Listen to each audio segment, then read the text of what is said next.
Hidden behind these security gates are labs working on something that could change everything. Today, I'm taking you inside the race to hack aging using artificial intelligence. From basement startups to national research centers to private longevity bunkers, we're going to see it all. And at the end, decide if you want to live forever. From the outside, it's just another building of glass and steel, reflecting the morning sun. Anonymous. But what's happening inside is a quiet rebellion against the oldest tyranny known to humanity. They're training powerful artificial intelligence to find the secret code of aging.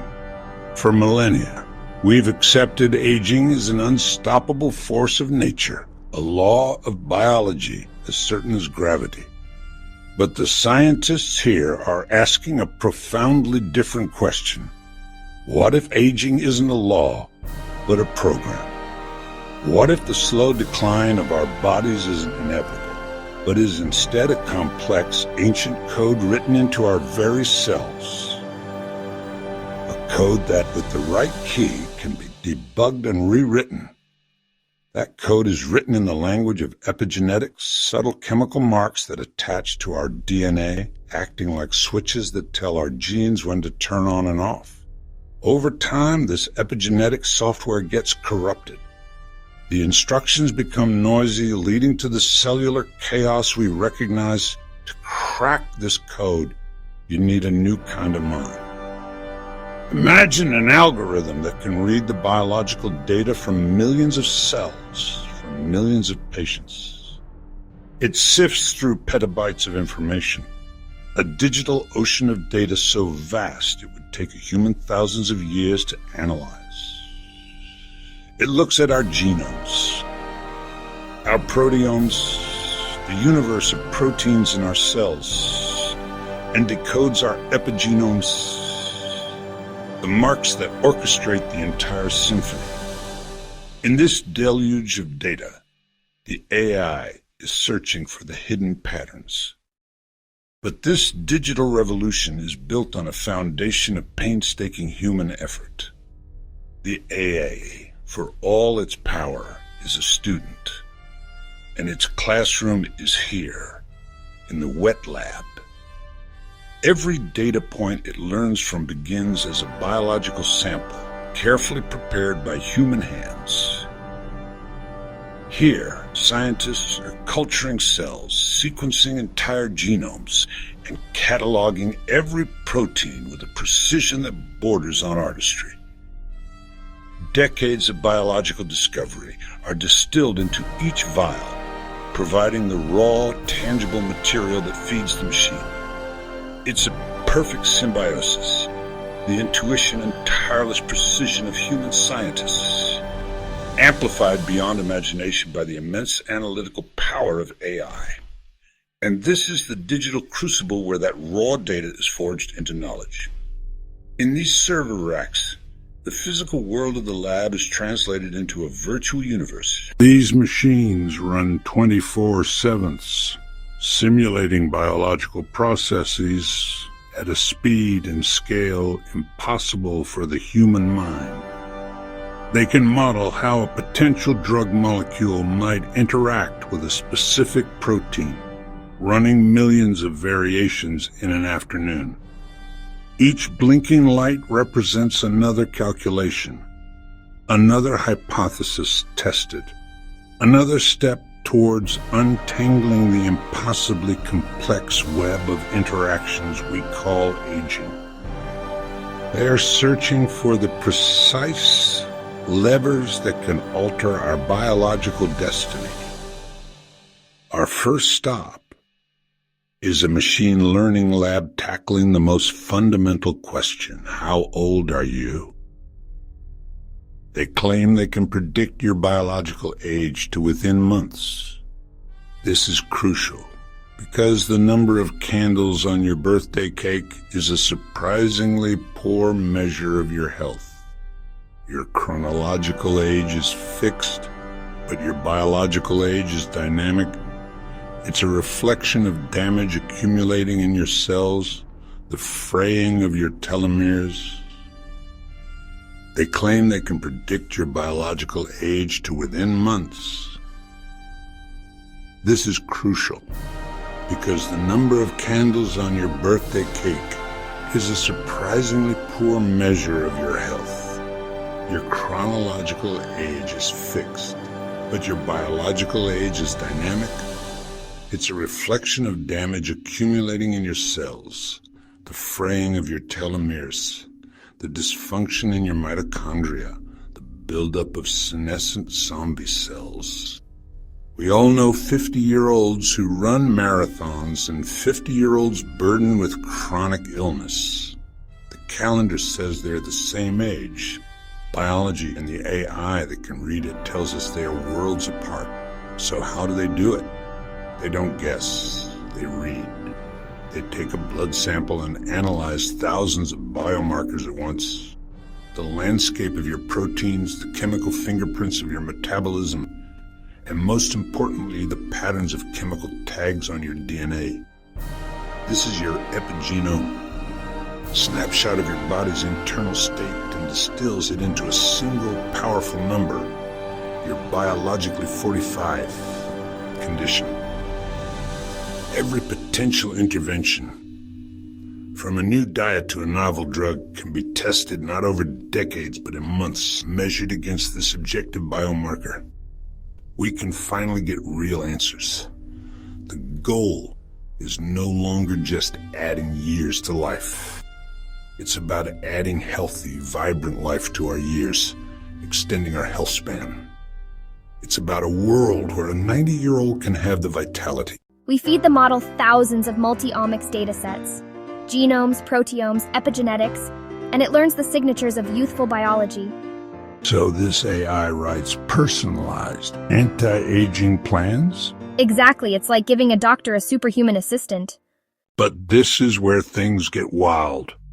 Some of the companies we visited are running trials with AI-designed drugs.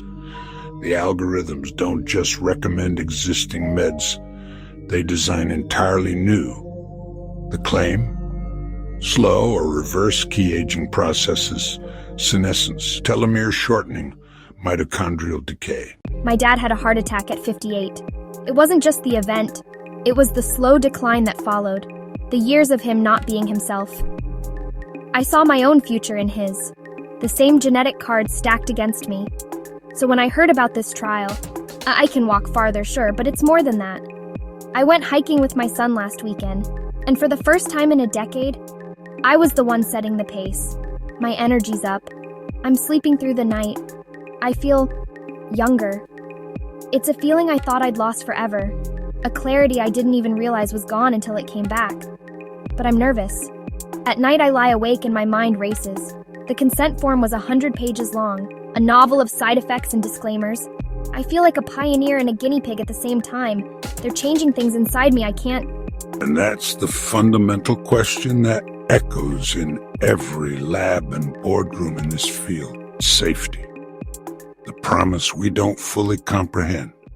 We're asking a complex AI, a true black box, to rewrite our genetic source code, silencing genes that make us frail and boosting those that make us robust. Even its creators can't. Biology is not a line of code.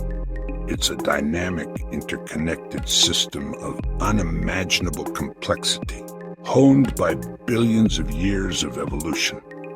It's an ecosystem. The most obvious fears are that in trying to suppress aging, we might accidentally unleash something worse. We could be trading the familiar diseases of old age for entirely new, aggressive cancers, or trigger unforeseen autoimmune disorders where the body turns on itself. We are, in effect, running the ultimate clinical trial with our entire species as the subject. One of the biggest concerns is off-target effects. The tools we use to edit genes are incredibly precise, but not perfect. They can sometimes make edits in the wrong place. An AI might design a perfect intervention for gene A, but the delivery mechanism might accidentally snip gene B or C with completely unknown consequences. It's the biological equivalent of a surgeon trying to remove a tumor but accidentally nicking a major artery. The AI models are powerful at finding correlations in genomic data, but correlation isn't causation. The AI, which may be even more certain. If an AI can reliably extend a healthy life by 50 years, who gets access? This isn't a new smartphone or a luxury car. It's the dawn of a new kind of human. It represents the greatest divide imaginable, not just a gap in wealth or opportunity, but a gap in time itself. Beyond the profound biological risks are the societal ones, which may be even more certain. If an AI can reliably extend a healthy life by 50 years, who gets access? This isn't a new smartphone or a luxury car.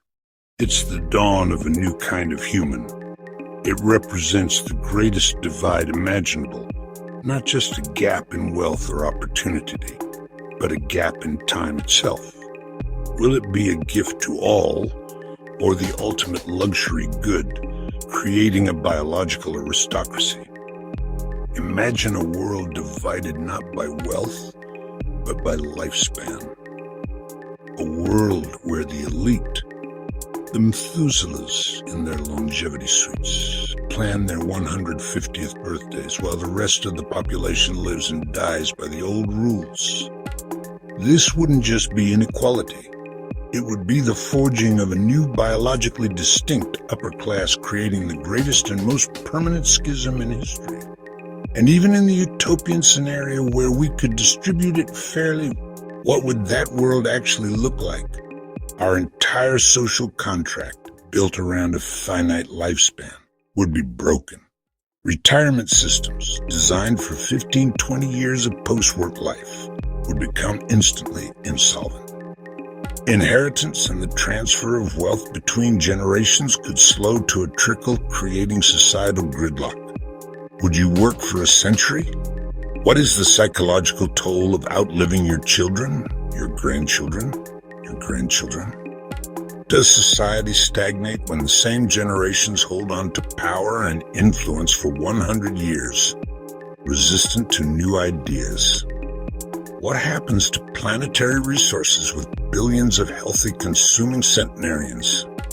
Do we legislate who can have children and when? The ethical dilemmas are staggering, a labyrinth of unintended consequences. We can't treat lifespan like a consumer product. It's a fundamental reordering of what it means to be human. The techno-optimists see only the victory over death, but they ignore the context. Who decides the optimal lifespan? A corporation, an AI. The very act of choosing commodifies our existence. We are moving from accepting mortality to managing it as a... The package includes whole genome sequencing, continuous biometric monitoring, and personalized AI-driven protocols. The AI builds a digital twin of you, a perfect virtual copy, to simulate interventions and predict outcomes before a single molecule is introduced to your body.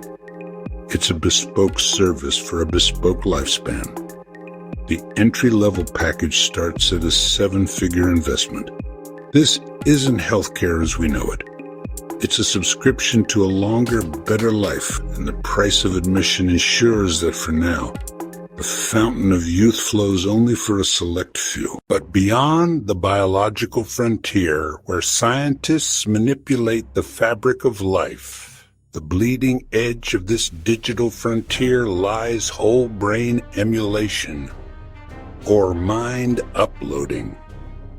Secretive and well-funded research groups layers, scanning each one with electron microscopes.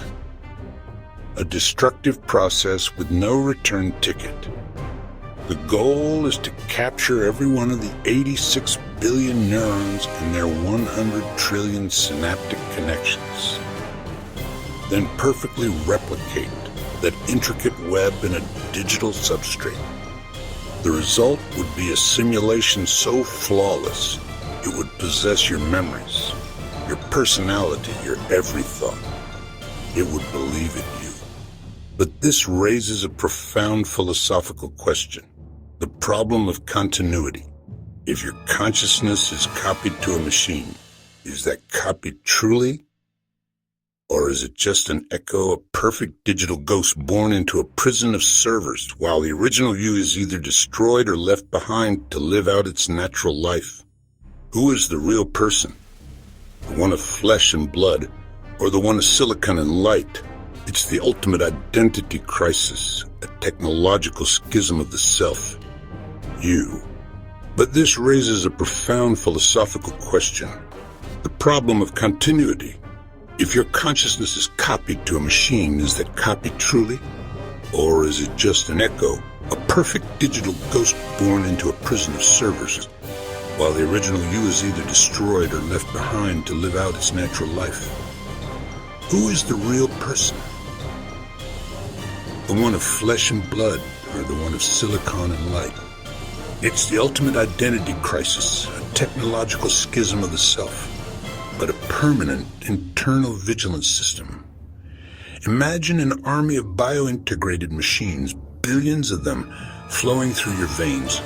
They are autonomous, programmable agents, the body's eternal guardians, constantly patrolling your circulatory system. They are programmed to hunt and destroy cancer cells the moment they form.